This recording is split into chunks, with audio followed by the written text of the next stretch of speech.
Favorite question. A lot of people say, what's your best question? Best question is, what's one thing no one would believe about you? But that was always a great question. I asked that of James Earl Jones, and he said that I was mute before I was 5. When finally a first grade teacher realized I was a stutterer, and that wonderful voice, that I am your father, Luke, I am your father, or this is CNN. James Earl Jones stuttered and wouldn't speak until a teacher realized and helped him through that. Lucille Ball, my very favorite person to ever meet. And that was a hard question. I didn't ask what no one would believe about her, but I said, if your hair had been a different color, would your life have taken a different turn? And she had kind of a breathy, she must have, it's a dark, she said, oh, she said, honey, my name, my life, and my hair change every day.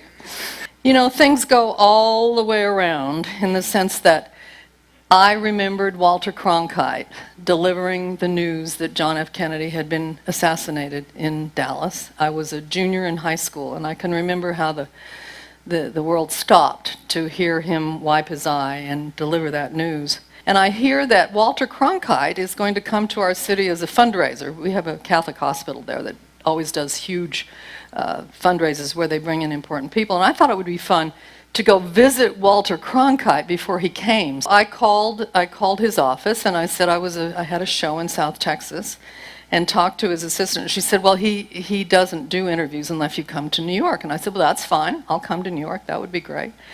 And then she said, well, he doesn't know who you are.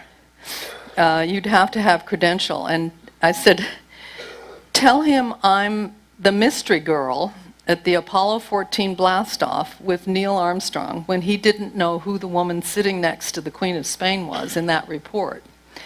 Remarkably, I got a call back.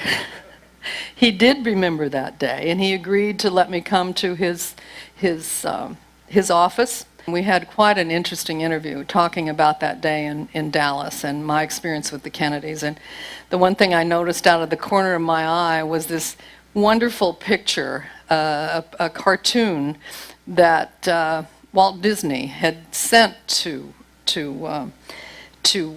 Walter Cronkite.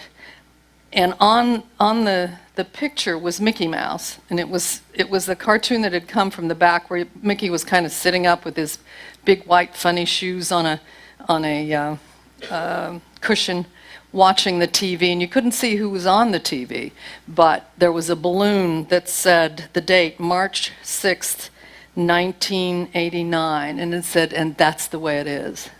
And there was a big tear coming down Mickey's eyes because that was the last night that Walter Cronkite gave the news.